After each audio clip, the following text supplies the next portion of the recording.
Feliz sábado a você que nos acompanha aqui no nosso culto especial, culto de sábado, culto de adoração, da Igreja Adventista Central de Várzea Grande.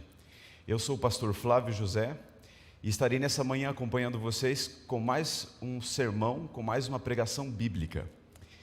E é motivo de alegria para mim poder acompanhar vocês nessa manhã e trazer um tema tão especial como esse que eu pretendo apresentar para vocês. Um tema bíblico e, diga-se de passagem, um tema apocalíptico, um tema que se trata também sobre as profundezas do conhecimento de Deus. Olha só a promessa do sermão de hoje.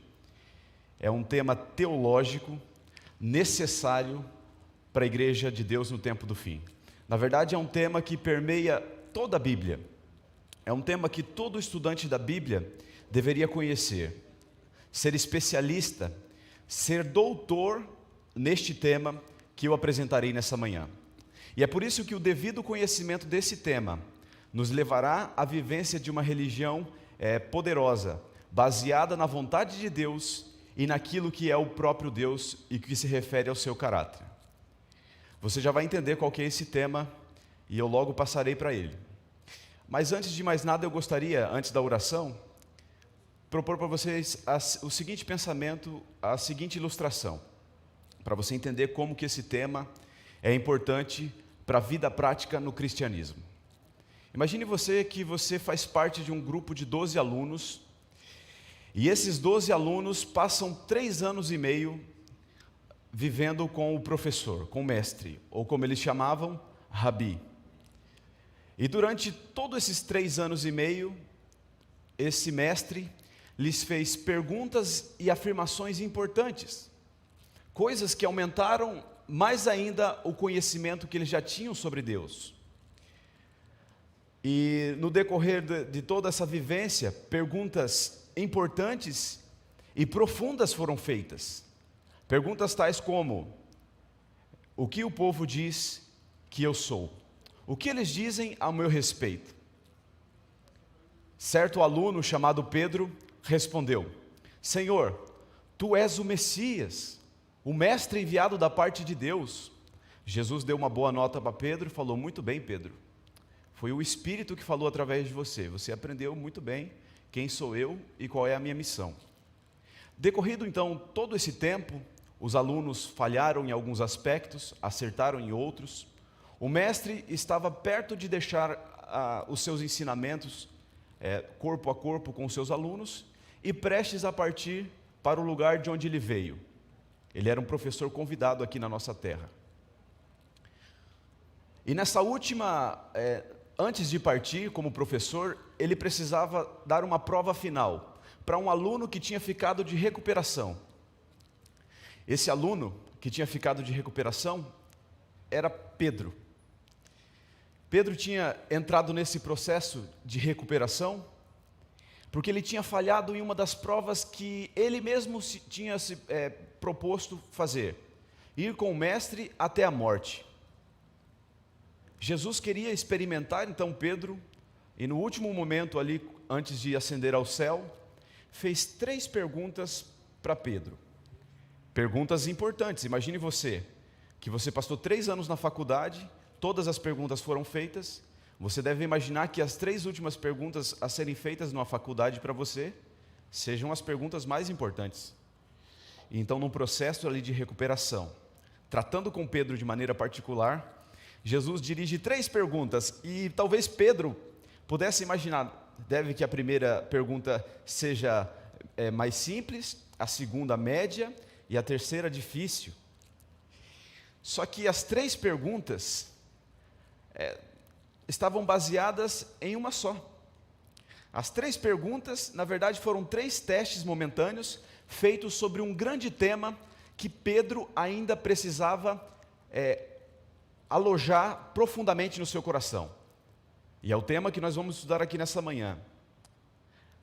Alguns pensam que as perguntas teológicas, as maiores, são aquelas que nós fazemos no final do curso de teologia. Mas a pergunta mais difícil que foi feita para Pedro foi uma pergunta, na verdade 3, referentes ao amor. Um tema que nós vamos estudar aqui hoje, porque Eu posso estar falando aqui para pessoas que conhecem muito bem a Bíblia, pessoas que têm um conhecimento profundo das Escrituras, como Pedro tinha, que saiba que Jesus é o Messias, que saiba tudo sobre teologia, mas que precisa responder à pergunta verdadeira, do verdadeiro discipulado.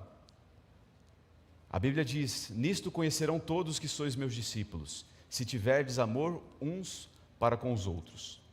E todos nós devemos ser confrontados nessa manhã e durante toda a nossa vida sobre a verdade do amor que habita em nós. Amor, não o amor sentimental que corre solto por aí, mas um amor mais profundo, bíblico, do qual Jesus usou como tema da sua última conversa com Pedro antes de subir aos céus. Eu gostaria de convidar você nesse momento para nós fazermos uma oração e passarmos a um breve estudo sobre esse tema importante na Bíblia, o amor. Vamos orar. Santo e eterno Deus, louvado seja o teu santo nome. O Senhor é o grande Deus que reina sobre todos nós. O Senhor quem é a própria essência do amor. O Senhor quem nos amou de tal maneira que deu o seu Filho unigênito, para que todos aqueles que dentre nós crescemos no Senhor, tivéssemos a oportunidade de chegar à vida eterna. A esse Deus misericordioso, a esse Deus grandioso, a esse Deus que a própria Bíblia define como sendo o próprio amor, nós nos dirigimos nesta manhã pedindo ao Senhor clemência e misericórdia, para que o Senhor abra o nosso coração ignorante, para que o Senhor use o mesmo tratamento que fez com o teu apóstolo Pedro, e nos ensine que a essência de toda a teologia, que a essência do reino de Deus e a essência do próprio Deus é o verdadeiro amor fundamentado no Senhor. Abençoa-nos nesse momento, neste breve estudo, é o que rogamos em nome de Jesus. Amém. Amém. Como tema proposto é um breve estudo sobre o amor, a minha pretensão nessa manhã é não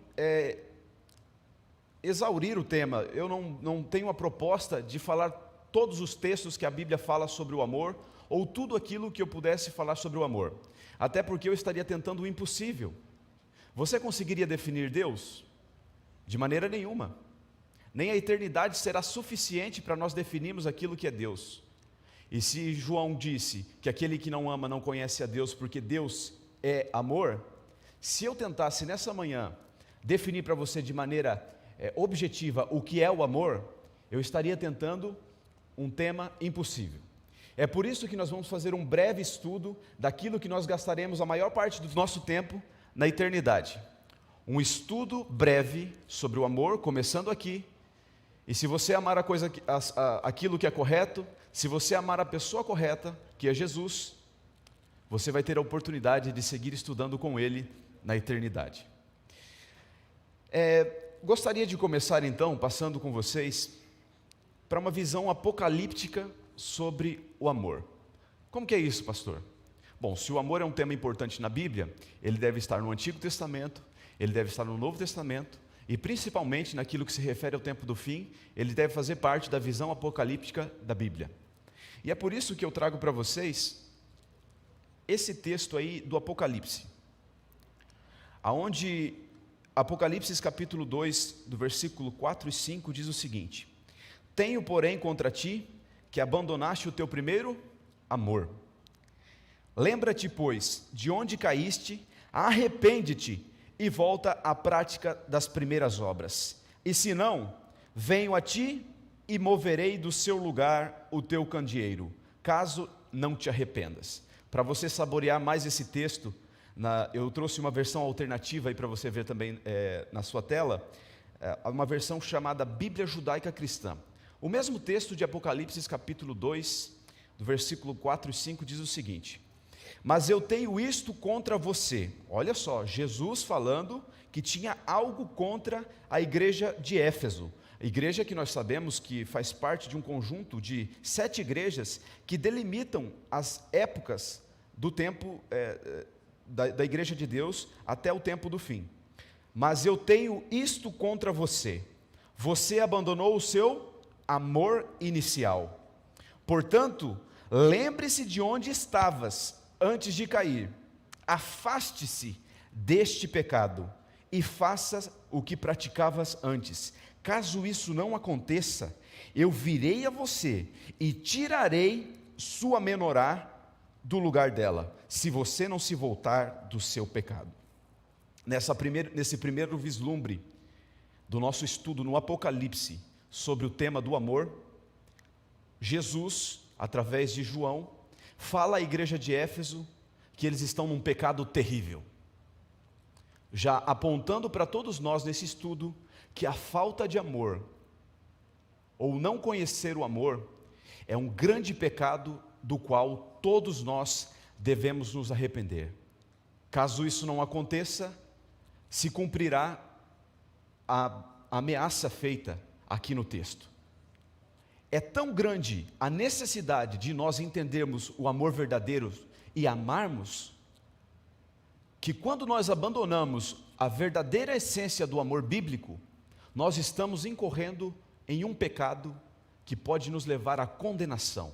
Na visão apocalíptica, a primeira igreja, olha só, como que o problema é antigo. Já na primeira igreja do Apocalipse, João tinha que lidar com esse problema da falta de amor. E o versículo bíblico é claro: caso isso não aconteça, virei a você e tirarei a sua luz do lugar dela, se você não se voltar do seu pecado. O fato de eu não amar como Deus pede que eu ame, me torna um pecador penitente, candidato à destruição final, caso eu não me arrependa desse pecado. Ótimo. Passando então, seguindo nessa visão apocalíptica, agora nós vamos avançar para um texto que está lá em Mateus 24. Mateus no capítulo 24, 12, e todos nós somos conhecedores do texto de Mateus 24. Nós sabemos que quando Jesus se referiu nesse texto de Mateus 24, ele gastou todo esse texto falando sobre os grandes problemas que os discípulos dele enfrentariam no tempo do fim. E apontando um dos grandes problemas que seria visto no tempo do fim, Jesus disse em Mateus 24, 12: e por multiplicar-se a iniquidade, o amor de muitos esfriará. Olha só, na multiplicação da iniquidade, o amor esfria. Mas pastor, me ajuda a entender esse texto aí. E por multiplicar a iniquidade, o amor de muitos esfriará. Olha esse texto alternativo da Bíblia Judaica Completa.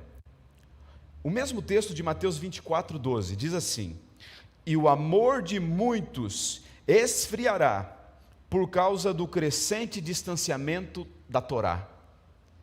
Aqui, a causa do esfriamento do amor é justificada. Em Mateus 24, na Bíblia Almeida Revista Atualizada, diz que por multiplicar-se a iniquidade, o amor de muitos esfriará. Você conhece esse texto, mas uma análise mais profunda da intenção do texto diz: e o amor de muitos esfriará por causa do crescente distanciamento da Torá. Para você que está me acompanhando aí de casa, a Torá são os primeiros cinco livros da Bíblia hebraica e da Bíblia cristã. São os livros escritos por Moisés. E quando Jesus se refere à Torá, ou a lei, você já deve ter ouvido Jesus falando, né? Não penseis que eu vim abolir a lei ou os profetas. Aqui Jesus estava dividindo a Bíblia que ele tinha na época. Pergunto para você, qual que era a Bíblia que Jesus usava? O Novo Testamento, toda a Bíblia? Ou só o Antigo Testamento? Jesus usava o Antigo Testamento, por um motivo óbvio. O Novo Testamento ainda não tinha sido escrito. Muito bem, agora você sabe que quando Jesus se refere a Escrituras, quando ele fala, examine as Escrituras porque julgais ter nela a vida eterna, e são elas que testificam de mim, Jesus está falando sobre a Torá, sobre os primeiros 5 livros da Bíblia, e quando ele fala, não penseis que vir abolir a lei ou os profetas, lei, conhecida como Torá ou ensinos, é essa lei que ele se refere, e os profetas é todos os outros escritos que foram escritos pelos profetas, como Isaías, Jeremias, Ezequiel e Daniel. Então, respondendo essa pergunta, qual Bíblia Jesus usava? Ele usava essa Bíblia aqui que nós mencionamos, a Torá, a lei, que são os 5 primeiros livros de Moisés e os demais escritos dos profetas. Então, quando Jesus justifica que o amor de muitos esfriaria no tempo do fim, Ele dá uma justificativa no texto, quando você estuda profundamente no original. O texto de Mateus 24:12 fica assim, ó: e o amor de muitos esfriará por causa do crescente distanciamento da Torá. Jesus estava dizendo o seguinte: a consequência, aqui está a Bíblia, né? Vocês estão vendo a minha Bíblia aqui no centro. Para Jesus, o que está acontecendo no tempo do fim tem um motivo. E ele tinha dito em Mateus 24:12: o amor de muitos se esfriará por causa do constante distanciamento do quê? Da lei, da Bíblia. Então nós temos um problema em todas as igrejas hoje, em todas as religiões, e até um paradoxo. É algo que eu fico me perguntando.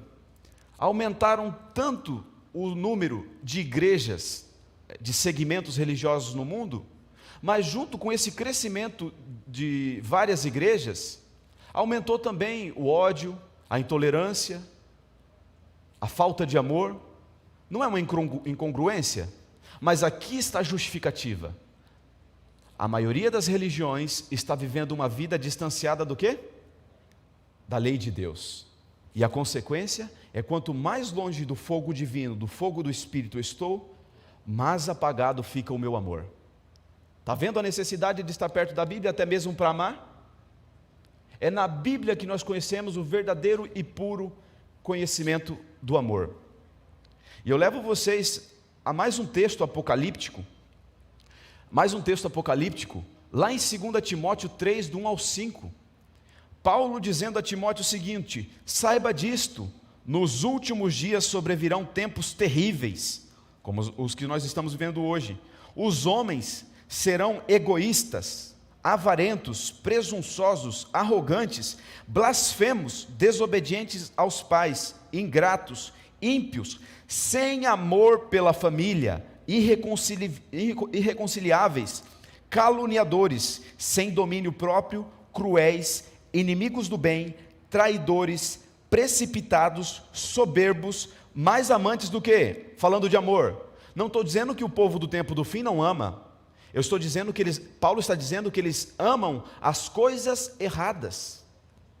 Nós somos especialistas, amigos, naquilo que nós amamos. Aquilo que você mais ama é aquilo que você se torna um especialista. Você já parou para pensar no que você é especialista? Eu amo tal coisa, você é especialista nisso.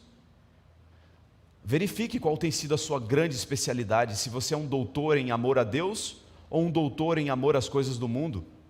Nós somos especialistas naquilo que amamos. E aqui diz o seguinte, que esses homens seriam mais amantes dos prazeres do que amigos de Deus, tendo aparência de piedade, né? Eles aparentam ser bonzinhos, com causas próprias, mas eles negam o poder da piedade, e afaste-se desses também. Que terrível! Nessa breve visão apocalíptica, nós vemos, segundo a visão de João, que o povo deveria voltar à prática do amor original, bíblico. Nós vemos que Jesus justificou porque que muitos amariam pouco no tempo do fim. E por último, nós vemos a classe de homens que viveriam no tempo do fim. Homens que têm amor, mas não por Deus, e não pelas pessoas, mas pelas coisas e por si mesmo.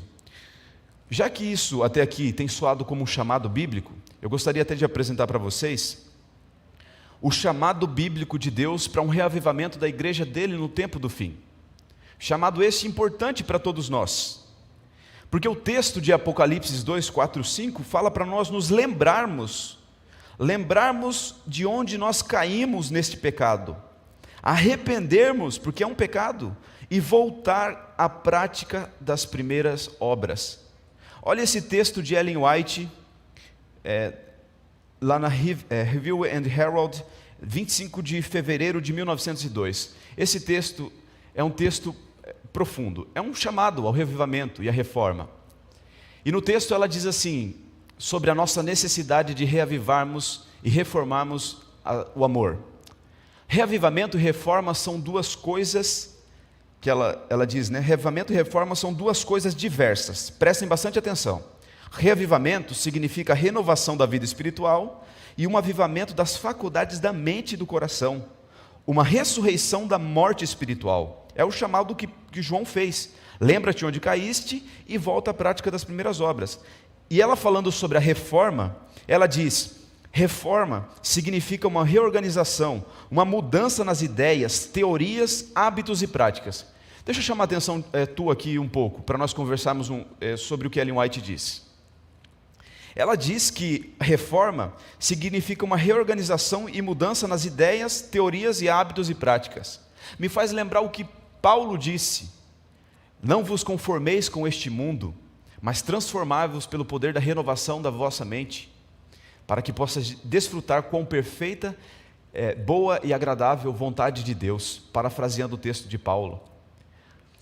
Significa então que tudo aquilo que nós temos conceituado como amor, por exemplo, se eu perguntar para você aí, o que é o amor? Alguns podem dizer: o amor é fogo que arde sem se ver, é ferida que dói e não se sente, é um contentamento descontente.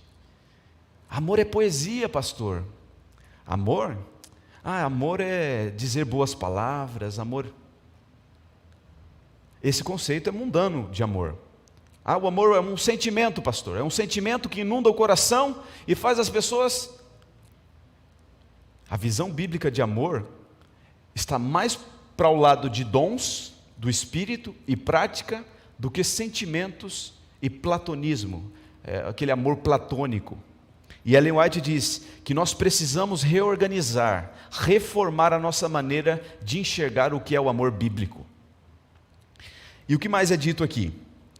Ela diz assim: reforma não trará um bom fruto de justiça, a menos que seja ligada com o reavivamento do Espírito. Reavivamento e reforma devem efetuar a obra que lhes é designada, e ao realizá-la precisam fundir-se.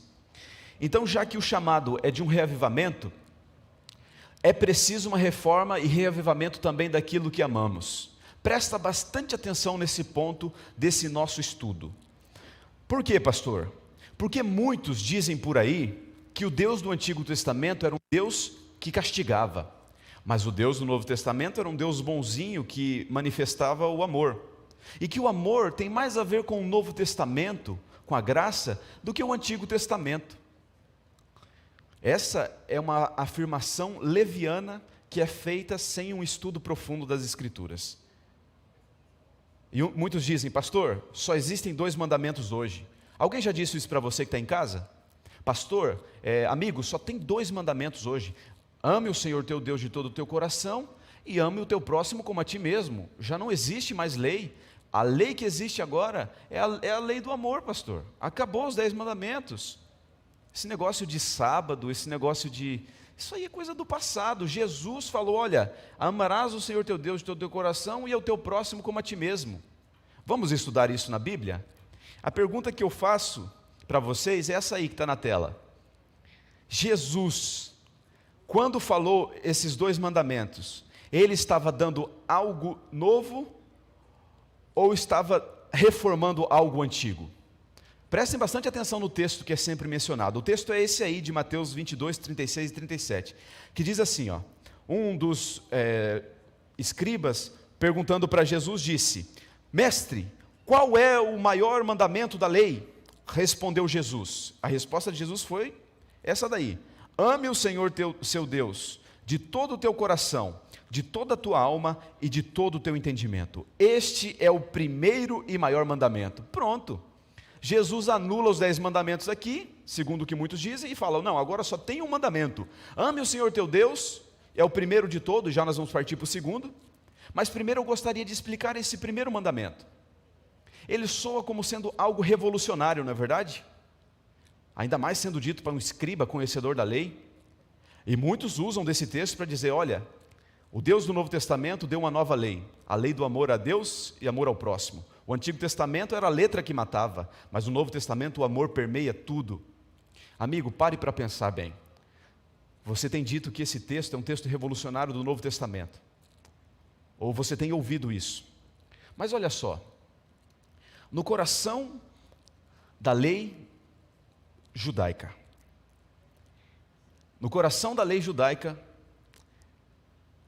a proposta desse mandamento de Mateus 22, 36. E vou projetar na tela para vocês aí agora. esse texto. Será que esse texto que Jesus deu em Mateus 22, 36, dizendo: amarás o Senhor teu Deus de todo o teu coração, toda a tua alma e todo o teu entendimento, é uma reformulação dos 10 mandamentos? Será que Jesus está deixando os 10 mandamentos para trás e agora colocando um mandamento novo, resumido? Nada a ver, meu amigo. Porque o texto bíblico, lá em Deuteronômio capítulo 6, versículo 4, e até vocês estão vendo as letras hebraicas projetadas na tela, aí está a oração mais repetida pelos hebreus. Essa oração era tão importante para os hebreus, que eles fizeram questão de mandar fazer uma caixinha e colocar esse texto escrito dentro da caixinha, chamada mezuzá, e essa caixinha é fixada na porta de saída da casa de todo hebreu, de todo judeu, que é tradicional. E esse texto está lá dentro. E um hebreu, um judeu, recitaria esse texto de memória, sem pestanear. Assim como o Pai Nosso é fácil para nós cristãos, todo judeu conhecia essa oração, esse versículo bíblico de memória. E ele poderia recitar assim como eles fazem tradicionalmente até hoje: Shema Israel Adonai Eloheinu Adonai Echad, Uve'ahavta et Adonai Eloheicha, Vechol levavecha, Vechol nafshecha, Vechol meodecha. Essa oração é chamada Shema, é o Pai Nosso do hebreu. Ele recita, ele tem ela escrita na porta da casa, e o coração dela está no Antigo Testamento. O texto que Jesus falou em Mateus 22, 36 e 37, é um texto que ele estava trazendo de volta, que tinha sido esquecido pelo povo. Jesus estava reformando, não estava reformulando, ele estava resgatando o sentido, quebrando o paradigma equivocado da época, e dizendo: olha, ainda continua sendo amor a Deus. Mas e aí, pastor? Amor a Deus, tudo bem, mas eu quero ver o senhor me mostrar mesmo um mandamento que fale do amor ao próximo no Antigo Testamento. E esse aqui é a nossa segunda visão sobre o resumo de Jesus da lei de Deus. E como está aparecendo para vocês aí na tela, o texto de Levíticos, esse texto que eu acabei de mostrar para vocês é o texto de Deuteronômio 6,5, que prova que Jesus estava só recitando algo que já estava no Antigo Testamento. Em Mateus 22, 39, logo depois de ter dito o primeiro grande mandamento, Jesus fala um segundo grande mandamento, e ele diz: o segundo é semelhante a este, e envolve também o amor. Vocês viram que o primeiro mandamento envolvia amor? O segundo também envolve o tema do amor, e Jesus diz o seguinte: e o segundo semelhante a este: amarás o teu próximo como a ti mesmo. Uau, que revolucionário! Isso sim é do Novo Testamento, pastor? Não, meu amigo. Vamos para o Antigo Testamento. Abra sua Bíblia aí em Levíticos 19, 18. Olha o texto que está na tela para você. Levíticos 19, 18, para você que não está acompanhando com a Bíblia. O texto de Levíticos 19, 18 diz assim: não te vingarás, nem guardarás ira contra os filhos do teu povo, mas amarás o teu próximo como a ti mesmo. Jesus foi um grande reformador. Ele pegou a essência da lei, dos primeiros 4 mandamentos. Agora, deixa eu conversar com você aqui nessa câmera.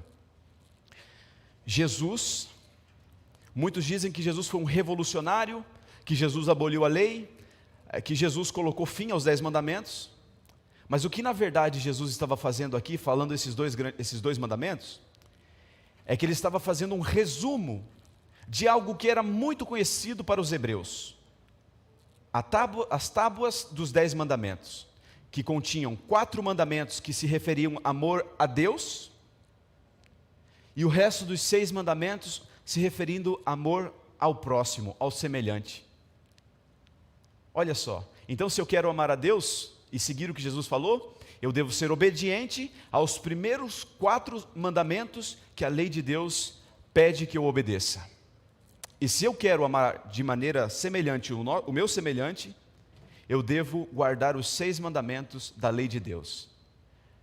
E no resumo Jesus falou: amarás o Senhor teu Deus e amarás o teu próximo como a ti mesmo. Que maravilhoso! O amor também faz parte das tábuas dos 10 mandamentos. Não existe mandamento novo nisso. O que Jesus fez, meu amigo, aqui, foi resgatar o sentido perdido da lei de Deus. Era necessário, não era? Como que os judeus amavam na época? Terrível, não é? Eles guardavam a lei, mas sem o amor. Lembra do jovem rico? Senhor, eu tenho obedecido isso desde que sou pequeno. Jesus falou, olha, uma coisa te falta, amigo. Vai, venda tudo que tens, dê aos pobres, depois vem e siga-me. Aqui faltou amor ao próximo, em vender tudo que tinha e dar ao semelhante que estava passando necessidade, e faltou amor também a Deus, porque Jesus falou, venha e siga-me.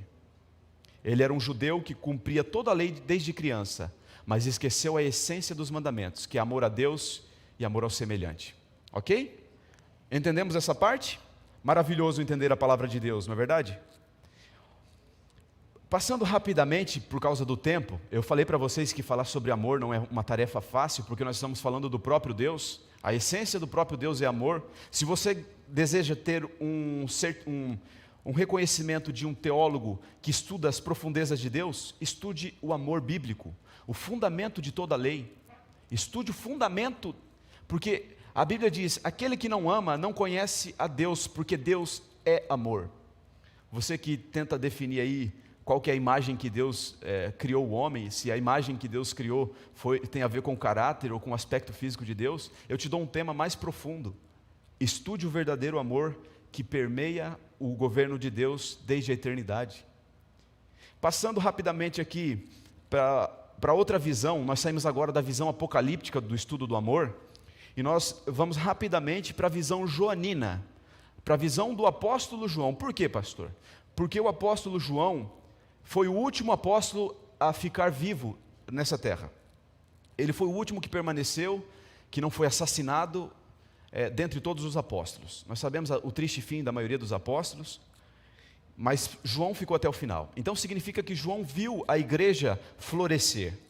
E junto com o florescimento da igreja e a expansão, vieram heresias para dentro da igreja que precisavam ser combatidas com um braço forte. E foi o que João fez. E aqui você vai entender por que João escreveu tanto sobre o amor. Você que confunde João com melancólico, agora você vai entender por que João escreveu tanto sobre o amor. Quando você lê as cartas de 1 João, 2 João, 3 João, a palavra que mais se repete é o amor ou um sinônimo disso. Será que ele era um apóstolo melancólico? Ele é conhecido também como discípulo do amor, por quê? Porque a especialidade desse teólogo João foi o amor. E na visão joanina, esse texto aí do livro Atos dos Apóstolos, olha que interessante, um texto de Atos dos Apóstolos. João percebeu, Ellen White falando, irmãos, João percebeu que o amor cristão estava diminuindo na igreja. Esse é um dos fundamentos que levou João a escrever tanto sobre o amor. O amor era um problema eminente e da igreja emergente. A igreja que estava nascendo depois que aquele clima, que muitos achavam que Jesus voltaria imediatamente. E o que eles fizeram? Bom, já que Jesus vai voltar, eu vou vender tudo que tenho e vou dar para os pobres. Já que Jesus vai voltar, eu vou dividir o meu pão com o meu semelhante. O amor prático era uma prática da igreja, e você sabe, quando os apóstolos começaram a pregar, eles tinham orgulho de dizer, olha, muitos foram adicionados à igreja, foram recebidos na igreja, e eles falam que todos tinham tudo em comum. Porém, ali para o final do ano 100, depois daquela iminente, daquele sentimento de que Jesus voltava, compreendendo errado que Jesus voltaria logo no primeiro século, eles começaram a voltar à prática do egoísmo antigo e abandonar o amor. E é por isso, meu amigo, que quando você lê uma repreensão aqui para a igreja de Éfeso, Jesus fala através da boca de João aquele texto que nós lemos no começo. Esse texto que está aparecendo aí para você, de João 2, Apocalipse 2, 4, 5. Tenho, porém, contra ti que abandonaste o teu primeiro amor. Lembra-te, pois, de onde caíste, arrepende-te e volta à prática das primeiras obras. O problema que a igreja estava enfrentando, além dos problemas teológicos, Era o problema da escassez, da falta de amor. Aquilo que Jesus falou que aconteceria no tempo do fim, já estava acontecendo mesmo na igreja primitiva. É claro, depois de todos os apóstolos terem morrido, ter ficado somente João. Bom, vamos lá. Olha aí o comentário de Ellen White sobre o propósito dos escritos de João à igreja apostólica, né? A primeira igreja, a primeira fase da igreja. Ela diz o seguinte: suas cartas inspiraram o espírito de amor, como se ele tivesse escrito com uma caneta imersa no amor. Porém, quando se deparou com aqueles que estavam quebrando a lei de Deus, que é a lei do amor, enquanto afirmavam viver sem pecado, ele não hesitou em adverti-los deste perigo. João, conhecido como o discípulo do amor, quando, mesmo sendo alguém que falava tanto sobre o amor, Ellen White até diz que suas cartas foram escritas como de alguém que estivesse molhando a sua caneta no próprio amor para escrever. Esse João, quando se deparou com as heresias da igreja, olha só, vamos aplicar para a nossa época de hoje. João, quando se deparou com todas as heresias que eram feitas em nome até mesmo do amor, ele não hesitou em repreender a igreja, dizendo que aquilo era mal e que aquilo os levaria para a morte. Até quando nós vemos o texto de Apocalipse 2, 4, 5, ele diz que se não se arrepender, Deus vai tirar a parte da salvação daqueles que não voltarem à prática das primeiras obras, ou seja, do amor inicial. E essas heresias, como eu gostaria que vocês lessem comigo aí na tela, essas heresias, elas eram defendidas, assim como hoje nos nossos tempos, há muitas heresias aí, até mesmo dentro da nossa própria igreja, que são defendidas em nome do amor. Muitos já não se posicionam a favor do que é certo e do que é errado, porque agora diz que não pode julgar. Ok, julgamento pertence a Deus, mas posicionamento a respeito do que é verdade, isso pertence a todos nós. Nós devemos repreender aqueles que estão vivendo na falta do amor e aqueles que estão quebrando a lei de Deus. Isso é um dever como cristãos.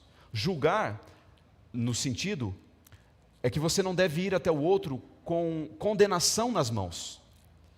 Julgar, no sentido que nós devemos tomar parte nesse juízo, significa que nós devemos ir até o outro com o intuito de repreendê-lo e conquistá-lo de volta para a prática das primeiras obras. Então, basicamente, quando alguém diz para você, hoje, né, não julgueis para que não sejais julgado, ele está basicamente dizendo, olha, me deixe em paz para fazer aquilo que eu quero. Lembra-se que Jesus falou que tudo é amor?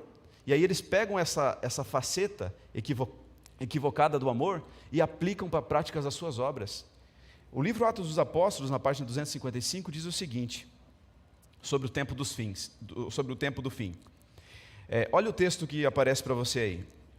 Atos dos Apóstolos, página 255, diz assim: nesses últimos dias, há males semelhantes aos que ameaçaram a igreja primitiva. E a frase mais dita com grito, né? Você deve ter amor. É o grito ouvido em toda parte, especialmente daqueles que afirmam estar santificados. O amor verdadeiro é muito puro para acobertar o pecado não confessado. Embora devamos amar as pessoas, não devemos ceder ao mal. Não devemos nos unir aos rebeldes e chamar isso de amor. Que texto, né, amigo? Deixa eu olhar para você aqui. Esse texto, inspirado pelo mesmo Espírito que inspirou João, o profeta, fala que nós não devemos acobertar coisas equivocadas em nome do amor. Hoje mesmo, tanto se fala do amor, né? Tenha mais tolerância. Há hoje o poliamor, as pessoas amam cachorros, gatos, na questão amor mesmo, é até bizarro, amam árvores. Há uma história até meio um pouco bizarra, aqui no Brasil mesmo, de um homem que pediu para que reconhecessem o amor dele pela sua bicicleta. E ele queria se casar com a bicicleta. E ele dizia que isso era amor. E aí? Faz sentido para você? Eu temo o dia em que eu vou ter que explicar para as pessoas que a grama é verde.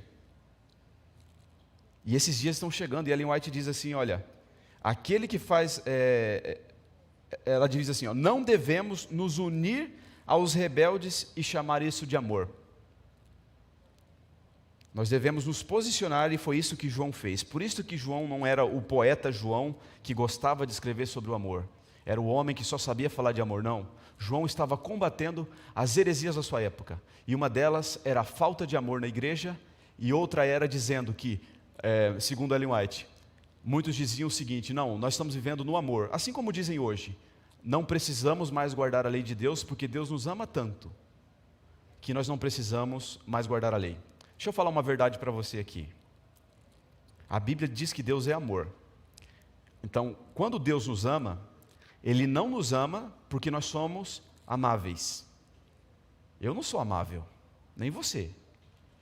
Você sabe disso. Deus não nos ama porque nós somos amáveis. Deus nos ama porque Ele é o amor. Entendeu? É isso aqui, é assim que funciona no reino de Deus. A Bíblia mesmo diz aqui, amados, amemos uns aos outros porque o amor procede de Deus. O amor não nasce na fonte corrupta humana. Ele é um dom divino que precisa ser buscado como outros dons. E eu preciso avançar com vocês aqui agora. Na visão joanina sobre o amor, ele deixa bem claro para a igreja, olha o que o texto de 1 João 2, 15 e 16 fala sobre o amor. João defendendo aquilo que deveria ser amado e aquilo que deveria ser rejeitado. João escreve, dentre uns dos textos que eu selecionei, ele diz o seguinte, falando sobre o amor. Não ameis o mundo, nem o que nele existe. Por quê? Qual que é a consequência, João? Qual que é a consequência de amar o mundo? Ele diz, não ameis o mundo, nem o que nele existe. Se alguém ama o mundo, o amor do Pai não está nele. Pois tudo o que há no mundo, as paixões da carne, a cobiça dos olhos, a ostentação dos bens, não provém do Pai, mas do mundo. Aí ele fala a consequência, ora, o mundo passa, assim como as suas concupiscências, entretanto aquele que faz a vontade de Deus, permanece eternamente do lado do amor verdadeiro. Glória a Deus por isso. Primeiro conselho de João então, não ame o mundo. Segundo conselho que eu trouxe, dentre os vários conselhos de João, que o amor não é poesia. Olha esse texto aí na tela que eu projeto para você. Amor não é poesia, é o título que eu dei. 1 João 3,17, falando sobre amor, diz o seguinte, se alguém possuir recursos materiais, e observando seu irmão passando necessidade, não se compadecer dele, como é possível permanecer nele o amor de Deus? Uau, que texto! E aí ele complementa com muito carinho, filhinhos, não amemos de palavras nem de boca, mas sim de atitude e em verdade. Olha que texto. O amor não é só poesia, de dizer eu te amo, mandar uma mensagem. A Bíblia, ele diz assim, ó, se alguém tiver recursos materiais, tiver aí dinheiro, e ver um irmão passando necessidade, não se compadecer dele, como é possível, ele faz a pergunta, o amor de Deus permanecer nessa pessoa? O amor não é poesia, guarde esse texto na sua memória. E quem não ama? Olha o que João falou sobre aqueles que não amam.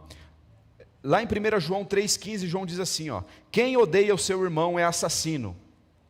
E vocês sabem que nenhum assassino tem a vida eterna em si mesmo. O fato de eu não ter amor já é considerado diante de Deus como um assassino. Por isso que é considerado como um pecado em Apocalipse 2, 4 e 5. Você é considerado assassino quando você odeia o seu irmão.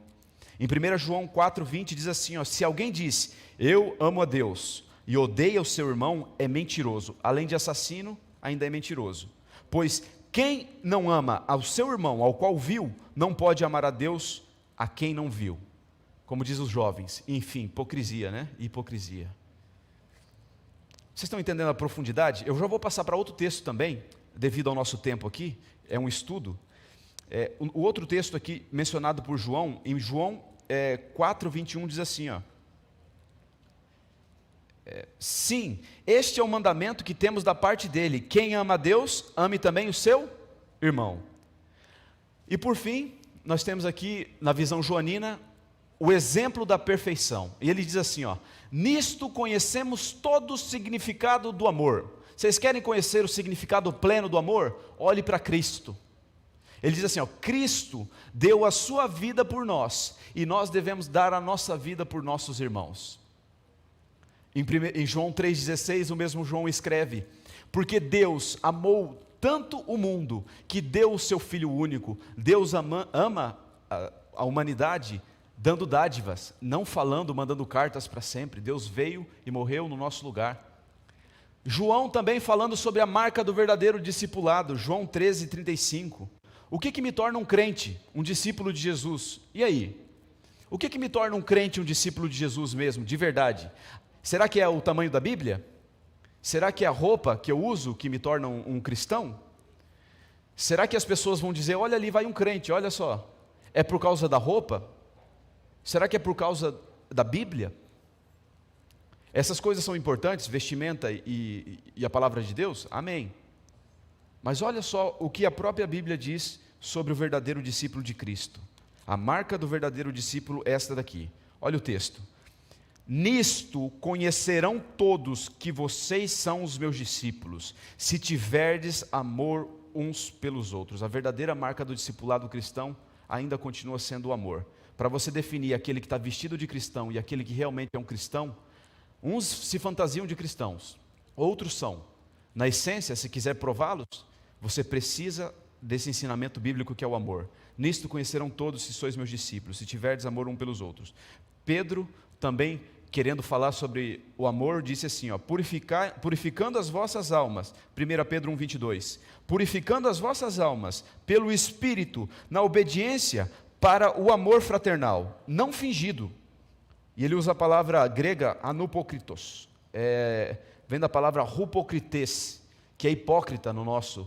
Na época, o hipócrita era alguém que vivia como um ator. Seria a mesma palavra. Na época, se eles quisessem se referir aos atores, eles diriam os hipócritas. E hoje nós vemos muita hipocrisia nas novelas, não é verdade? Atores aquelas novelas românticas, não é verdade? Eu não assisto novela, tá bom? Se você está assistindo aí, você está em problema. Você está assistindo a pura falsidade do amor. Na verdade, ali, eles têm câmeras atrás, tá bom? E ali são atores, e geralmente uns são casados, e só na trama que eles vivem com aquele amor, tá bom? Inclusive, alguns deles já estão no 5º casamento. Paulo está dizendo, olha, não vivam o amor como os atores das novelas. Anupokritos, não sejam um hipócrita, um amor fingido, mas amai-vos ardentemente uns aos outros com um coração puro. Tem mais essa parte do nosso estudo importantíssimo. Vocês já ouviram aquelas pessoas falando sobre perfeição bíblica? Amigo, até para estudar perfeição você precisa passar pelo tema do amor. No Sermão da Montanha, Jesus, lá em Mateus 5,48, ele proferiu um ensinamento que foi registrado tanto por Mateus quanto por Lucas, posteriormente. E como se tratava do mesmo sermão, aqui eu tenho pessoas assistindo esse mesmo sermão. Uns vão sair daqui com a impressão, falando, olha, as palavras do pastor foram essa, e outros vão escrever conforme aquilo que o Espírito Santo guardou no coração. Então vou trazer o mesmo texto escrito por 2 autores, e você vai chegar à sua conclusão se é importante ou não o amor para a perfeição bíblica.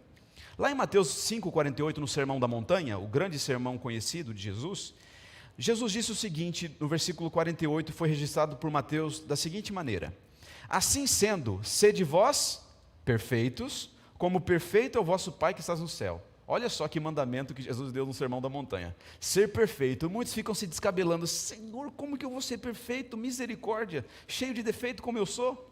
Calma, amigo. Olha o que foi registrado por Lucas. O mesmo texto. Um falou, sede perfeitos, como perfeito é o vosso Pai que está nos céus. E do mesmo Sermão da Montanha, Lucas diz, sede misericordiosos para com os outros, assim como o vosso Pai é misericordioso. Quer ser perfeito?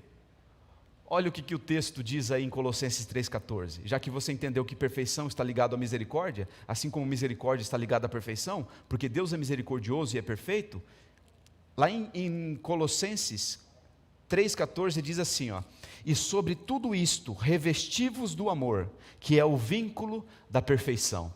Ei, glória a Deus! Que significado maravilhoso! O vínculo da perfeição, do grande sermão da montanha, é um convite a nos revestirmos do amor, que o amor nos torna perfeitos. O vínculo da perfeição é o amor. Essa é a última etapa do sermão. Nós vamos partir agora para a visão, concluindo aqui, a visão paulina. Paulo foi um grande teólogo, um grande escritor. Na verdade, entre cartas, são contadas como sendo um dos maiores escritores do Novo Testamento. E Paulo, sim, expressou sua visão sobre o amor verdadeiro. E no contexto que Paulo estava ensinando uma igreja rebelde, que não sabia usar os dons que tinha nela, uns queriam falar em línguas, outros queriam profetizar, outros queriam fazer aquela coisa toda misturada, Paulo começou a dar uma aula de dons. Vou ensinar para vocês sobre os dons. E aí no capítulo 12, se você ler aí na sua casa, você vai ver que Paulo usa a analogia do corpo, dos membros. Paulo gasta o capítulo 12 inteiro falando sobre o dom, os dons da igreja, assim como o dom de cantar, o dom de profetizar, o dom da fé, o dom da oração, tudo isso.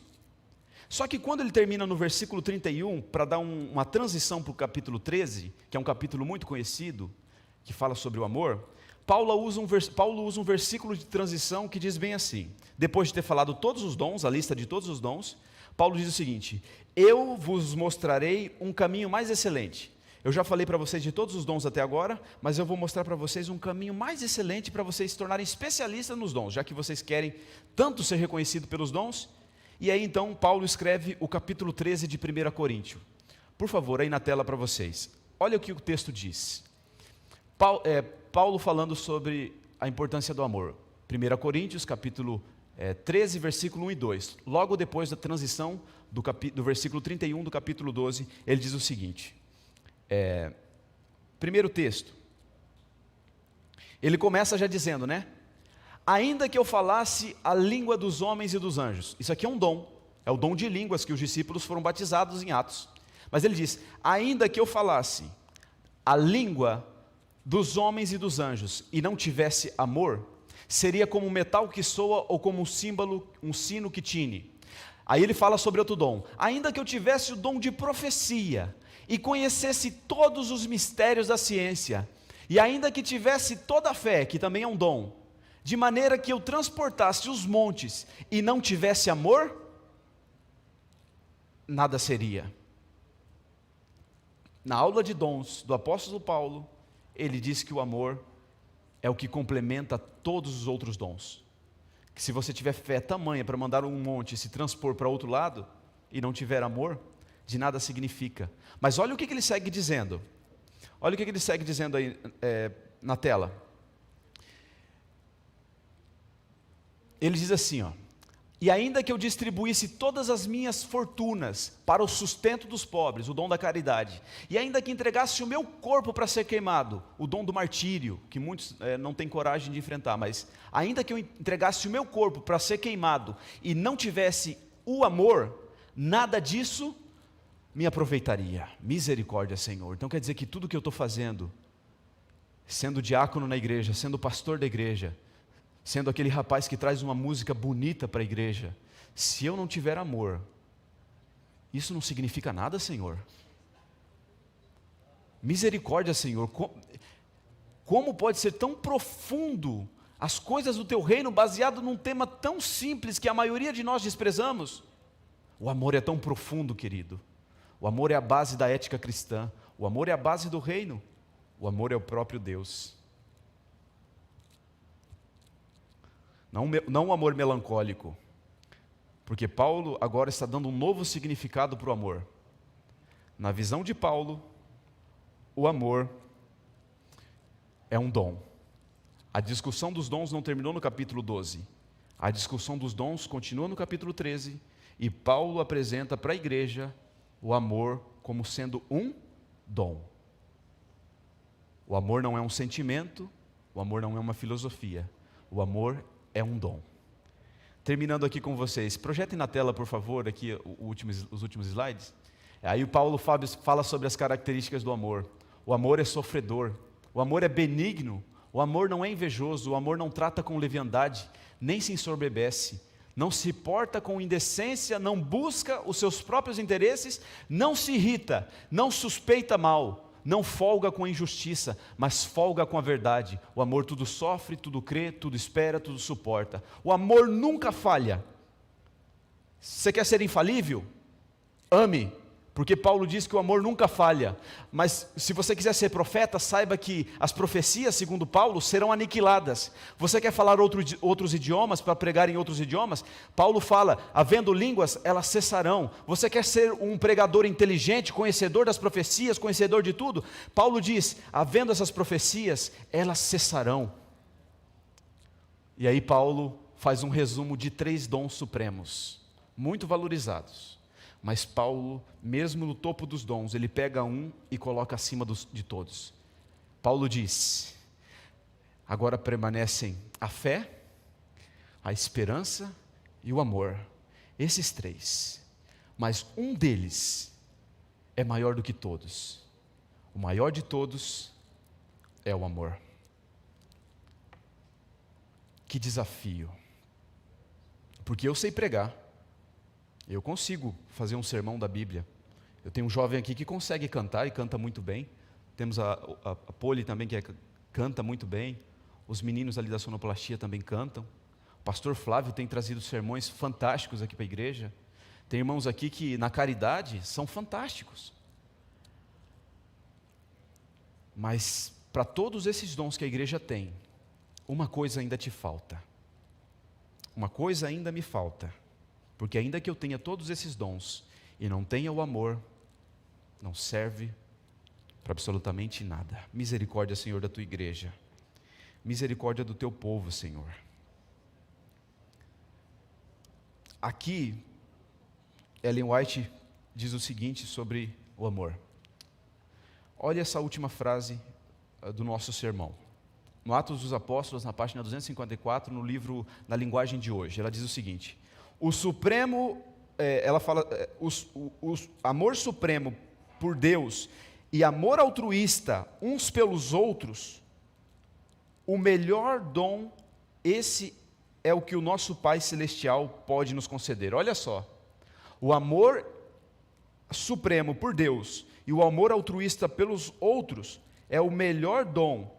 Esse é o melhor dom que o Pai Celestial pode nos conceder. Esse amor não é impulso.